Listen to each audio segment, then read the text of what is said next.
pushback coming from Defense Secretary Pete Hegseth. In summary, he is digging in. He is not denying that he shared plans, military plans, on a signal chat with his wife and brother about an operation to strike Houthis in Yemen. But he is denying that he shared any classified information and saying that no one is texting war plans. He is also slamming the 3 top Pentagon advisors who were just fired amid a leak investigation. Advisors who raised concerns about the department under Hegseth's leadership. The defense secretary, in a new interview just this morning, appears to be directly accusing them of leaking the information and calling them, quote, disgruntled former employees, something one of those now former aides denies. Did you leak classified information against the wishes of your superiors to media outlets? Absolutely not. Did you photograph classified material and then text pictures of that material to an NBC News reporter? Absolutely not. And now we are here today. CNN's Natasha Bertrand has the very latest, and Hegseth is now speaking out in probably I would say the fullest comments yet regarding this second signal scandal. Tell us more of what he's saying.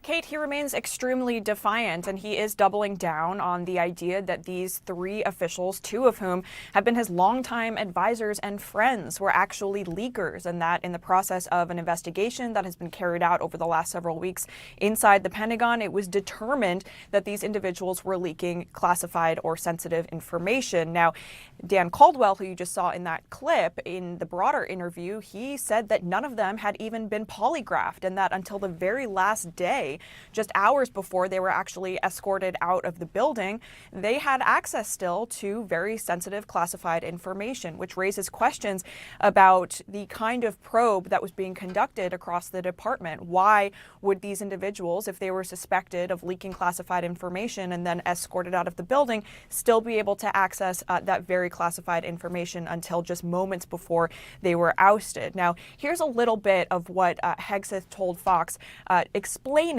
his feeling that these actors are essentially trying to undermine him. What was shared over Signal, then and now, however you characterize it, was informal, unclassified coordinations. In this point, those folks who were leaking, who have been pushed out of the building, are now attempting to leak and sabotage the president's agenda and what we're doing. And that's unfortunate. It's not what I do. It's not how we operate. And so you've got another allegation being pushed again, not based on how we're operating around here. Now, again, this interview was a bit all over the place. On the one hand, he said that the investigation had led to these individuals being escorted out of the building. On the other hand, he said that the investigation could ultimately exonerate them. But one thing is clear, he is using them as a scapegoat for the larger story that has come out over the last day or so about how he did use a second signal chat to communicate with his wife, his brother, and his lawyer about sensitive military operations, something that we saw him do as well last month in another Signal group chat, and that is now under investigation by the DoD Inspector General. So he remains defiant. President Trump, for now, saying that he stands behind him, but Secretary Hegseth clearly trying to throw these former aides very much under the bus as he seeks to kind of explain away why he was on this Signal chat with this information being shared about very sensitive military operations. Kate. Natasha Bertrand. Thank you, Natasha. John? Mark Preston, CNN senior political analyst, joins us now from Washington. Don Bacon, maybe a viewer of Succession, suggesting that the defense secretary is not a serious person, Mark. Well, I'll tell you what, as you talk about maybe the dam cracking right now, we could be seeing it right now. Don Bacon coming out, the first person really to come out and be critical of Pete Hegseth. But again, it's only 8:03 in the morning on Monday. He's safe right now. But in the world of Donald Trump, you could be gone in a moment. A couple things we need to look at right now, John. We need to look at Republican senators. Will they start to come out and express dissatisfaction? That will be more powerful than a House member. Also, will we see more prominent Republican voices come out and say enough is enough, this is derailing the president's agenda?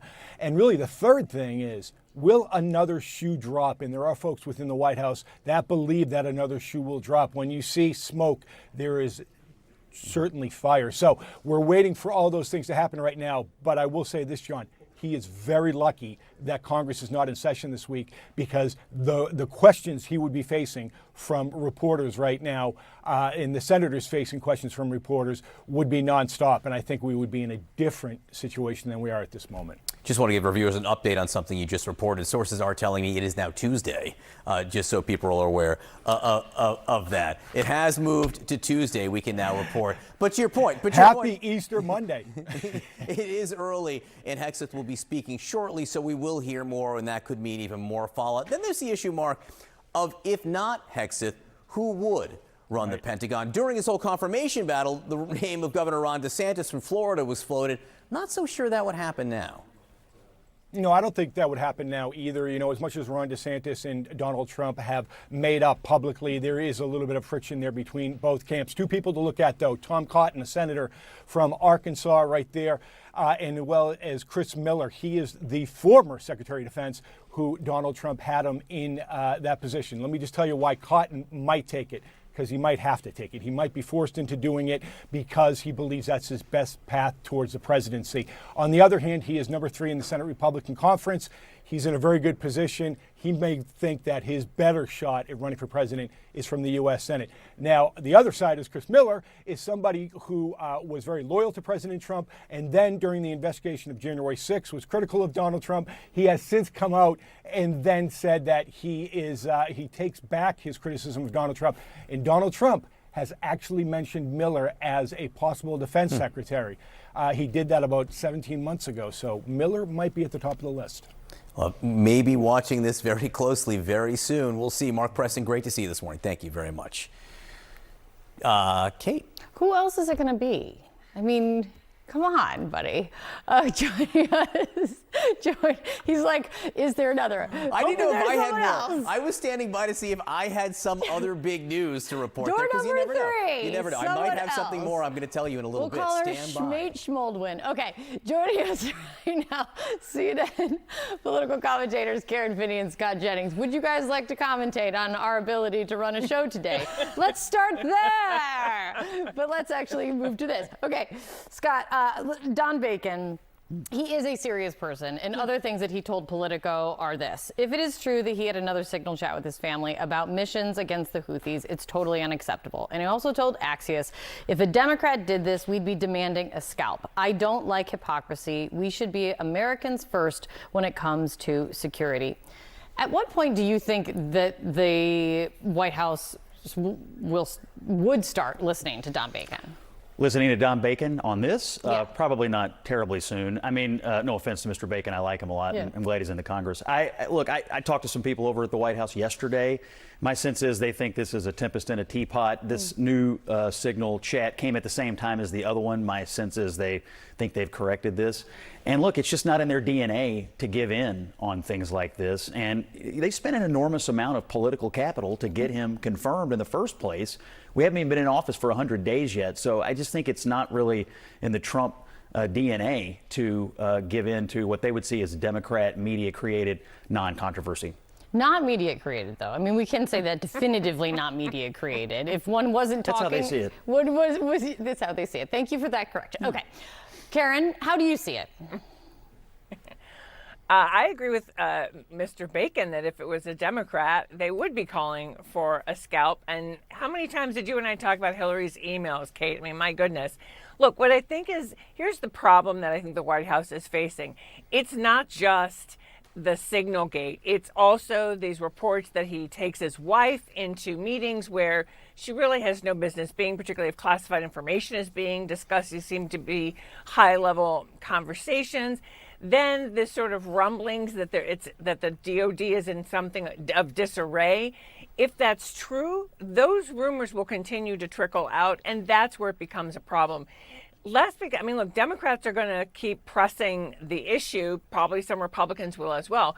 But most importantly, do our service members have faith that this is the person who will keep them safe and who can help accomplish the mission. That's where really the rubber meets the road, is if the people in the Department of Defense are men and women in uniform, lose confidence in him because rumors of like this continue, that's where I think it becomes more of a problem for the White House. And also just the fact that being averse to a potentially prolonged confirmation process, again, which I'd argue Tom Cotton would not have a long one, Chris Miller probably not either, is that being averse to it, is that reason enough to keep someone in a job if they determine he shouldn't be there? Well, it's a reason, but there's other reasons. And just to counter Karen's points, you know, Donald Trump, the president, the commander-in-chief, may believe that Pete Hegseth, who he likes very much, is doing a good job. After all, the first major military operation of his presidency, our attacks on the Houthi rebels, seems to be going quite well, being executed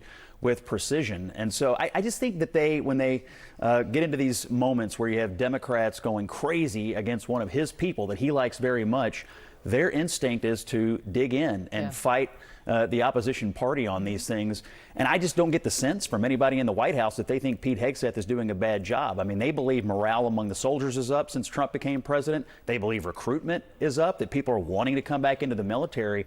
So they're looking at other metrics, too, by which you would judge, is this person doing a good job? And I think they believe that he is.